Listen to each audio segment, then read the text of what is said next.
Après un baccalauréat économique et social, j'ai décidé de tenter le concours de Sciences Po pour 3 raisons principales. La première, Sciences Po répondait à ma volonté de mieux comprendre la société et d'approfondir ma connaissance des sciences sociales. La deuxième raison est que Sciences Po me permettait d'accéder à des formations professionnalisantes ainsi que d'étudier et de travailler à l'étranger. Enfin, Sciences Po répondait à mon goût pour la chose publique et à ma volonté de me spécialiser en affaires publiques.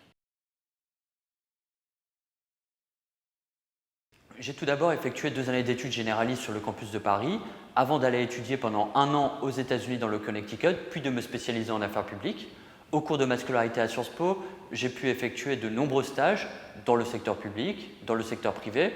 Je viens par exemple d'achever un stage au sein du service économique de l'ambassade de France en Malaisie, au cours duquel j'ai notamment pu travailler sur la présence économique française et l'accès au marché public en Malaisie, ainsi que sur l'accord de libre-échange transpacifique.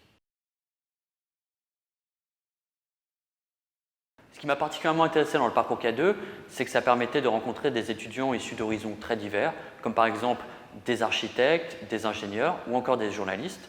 Et surtout, le parcours K2 m'a permis de rencontrer des professionnels expérimentés issus d'horizons extrêmement variés, comme par exemple des avocats, des magistrats, des chefs d'entreprise ou encore des sportifs de haut niveau.